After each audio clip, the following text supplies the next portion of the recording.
देख रहे हैं इन डार्क राजकुमार के साथ। तो चलिए पढ़ते हैं आज की कहानी की ओर।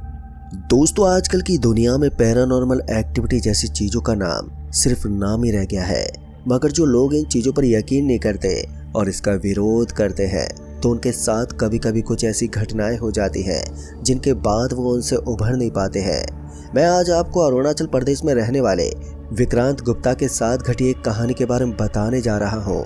दोस्तों, इस कहानी को आज भी स्थानीय लोग एक सच्चाई मानते हैं और उनका मानना है कि वास्तव में उनके साथ ऐसा हुआ था। दोस्तों, आगे की कहानी मैं आपको विक्रांत के नजरिए से बताऊंगा। दोस्तों, ये बात तब की है जब सर्दियों का मौसम था। दिसंबर के आसपास के इन दिनों में मैं रोजाना कोचिंग जाया करता था। सुबह करीब 10 बजे के आसपास मैं घर से निकलता था और शाम को 7 से 8 बजे के आसपास मैं वापस से अपने घर पहुंच जाता और यही सिलसिला ऐसे ही चलता रहा। लेकिन एक दिन मेरा प्लान थोड़ा अलग हो गया। दरअसल उस दिन मुझे अपनी गर्लफ्रेंड को लेकर पिक्चर दिखाने के लिए जाना था। तो ऐसे में मैंने अपने पापा से उनकी गाड़ी मांग ली। पापा ने भी मुझे मना नहीं किया क्योंकि मैं अपने घर का इकलौता वारिस हूँ और मेरे घर वालों ने मुझे बड़े लाड़ प्यार से पाला था। तो ऐसे में पापा मुझे किसी भी चीज के लिए कभी मना ही नहीं करते थे। मगर जाते वक्त मेरे पापा ने कहा कि रात को गाड़ी ड्राइव मत करना, तुम अभी नए नए ड्राइवर हो और ऊपर से रास्ता भी थोड़ा खराब है, ऐसे में जरा संभल कर आना। पापा की बातों को नज़रअंदाज करते हुए मैं अपने घर से निकल गया और सीधा गुरु कृपा यूनिवर्सिटी के बगल में पढ़ने वाले कोचिंग के पास पहुंचा और वहां से अपनी गर्लफ्रेंड नीति को बैठाकर वहां से रवाना हो गया। अब धीरे धीरे टाइम भी बीतने लगा था और शाम का वक्त हो गया था। हम दोनों अभी भी कोचिंग से बहुत दूर थे। पहले तो मुझे उसे उसके गांव छोड़ना था और फिर अपने घर जाना था और फिर उसके गांव और हमारे घर की दूरी बहुत ही ज़्यादा थी। करीब मुझे 60 किलोमीटर का एरिया पार करना था। तो ऐसी स्थिति में मुझे काफ़ी समय लगने वाला था और ऊपर से मेरा कोई भी दोस्त मेरे साथ नहीं था। तो ऐसे में मुझे घबराहट हो रही थी। लेकिन फिर मैंने रोड के ऊपर गाड़ी को भगाना शुरू कर दिया। मैं बस कुछ देर में ही पहुंचने वाला था। फिर जब मैंने घड़ी की तरफ देखा तो 6:30 बज रहे थे और मैं घर भी रात को 8 बजे के लगभग ही जाता था। तो फिर मैंने गाड़ी की स्पीड को थोड़ा धीरे कर लिया।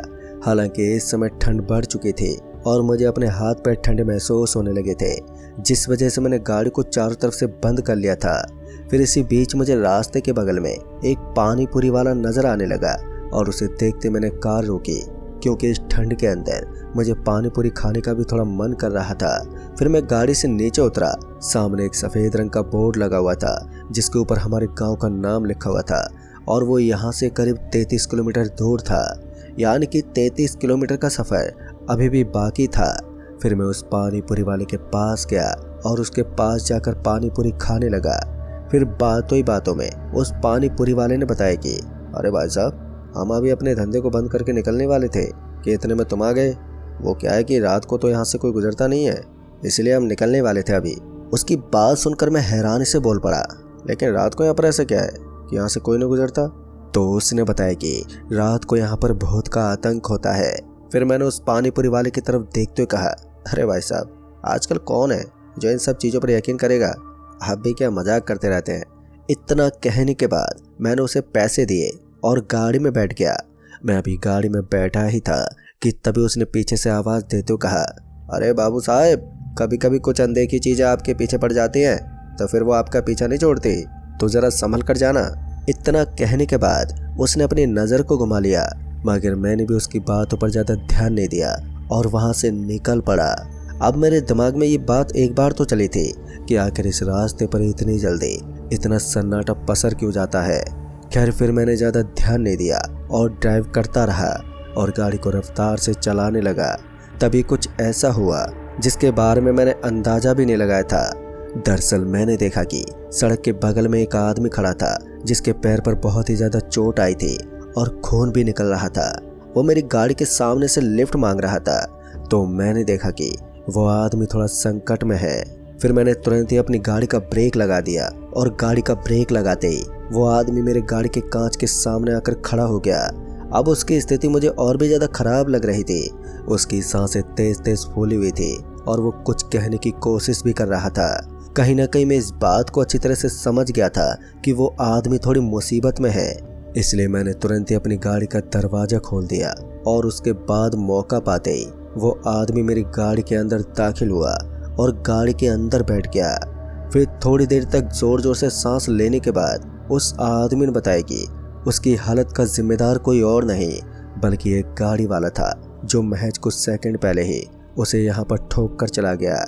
अब उसकी बाइक तो बगल वाली खाई के अंदर गिर चुकी थी, तो उसे वापस लाना नामुमकिन है, लेकिन उसकी जान किसी तरह से बच गई, यही काफ़ी था। अब वो काफ़ी बुरी हालत में था, तो फिर मैंने उस आदमी से पूछा, भाई साहब मैं आपको किसी अस्पताल में ले चलता हूँ।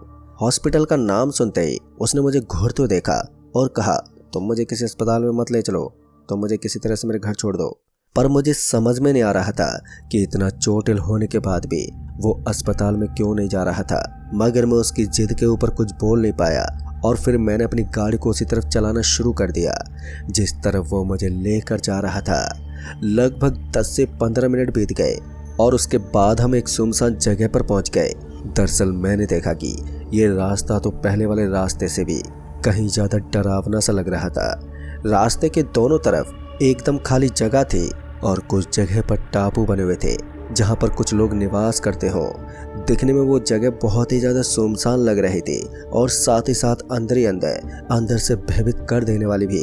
मगर मैं डरा नहीं और गाड़ी को चलाता ही रहा। इतने में ही मेरे फ़ोन की रिंग बजने लगी। फिर जब मैंने फ़ोन की ओर देखा तो मैंने पाया कि पापा का फ़ोन आ रहा था। मैंने तुरंत ही फ़ोन उठाया और पापा को सारी बात बता दी, पर मेरी बातों को सुनकर पापा भी समझ गए थे कि ज़रूर मैं किसी आदमी को मुसीबत से बाहर निकालने में लगा हुआ हूँ। तो उन्होंने मुझे ये बोलकर फ़ोन काट दिया कि जल्दी से घर पर आ जाना। फिर जब मैंने उस आदमी की तरफ देखा तो मैंने पाया कि अब वो आदमी दर्द से मुक्त हो चुका था। ऐसा लग रहा था जैसे कि अब उसके शरीर की सारी चोट बिल्कुल ठीक हो चुकी थी, मानो उसे कुछ हुआ ही नहीं था। ये सब मुझे थोड़ा अजीब लग रहा था, इसलिए मैंने उस आदमी से कहा, भाई साहब मुझे ऐसा क्यों लग रहा है जैसे कि आपके शरीर पर बिल्कुल कम चोट आई थी। अब मेरी बात सुनकर उस आदमी के चेहरे पर एक हल्की सी मुस्कान आ गई। पता नहीं क्यों, लेकिन उसकी वो हल्की सी मुस्कान भी उस समय मेरे डर को और भी ज़्यादा बढ़ा रही थी। पर मैं फिर भी अपने आप को संभालते बोला, वैसे भैया अभी तक आपका घर नहीं आया, अब कितनी दूर चलना है। तभी उसने सामने की तरफ इशारा किया। वहाँ पर मुझे पुराने से खंडर पड़ी जगह पर कुछ ईंट पत्थर नजर आ रहे थे और उन्हें देखते ही मैंने कहा, यहाँ पर आपका घर कैसे हो सकता है, यहाँ पर तो दूर दूर तक कोई भी नहीं है।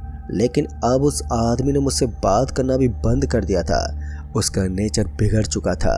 उसके व्यवहार को देखकर मुझे अजीब सा लग रहा था। तभी उसने मुझे गाड़ी रोकने को कहा। इस बार उसकी आवाज़ बहुत ही ज़्यादा भारी हो गई थी और उसके सुनने से ही मेरे शरीर में सनसनी मच गई थी। फिर वो तुरंत ही गाड़ी से नीचे उतरा और बोला, चलिए ना भाई साहब, एक कप चाय पी लेते हैं, उसके बाद चले जाना। तो मैंने इस पर उसे मना कर दिया। उसने दोबारा से अपनी जिद की, लेकिन फिर से मैंने मना कर दिया। पर तीसरी बार तो उसने हद ही पार कर दी थी।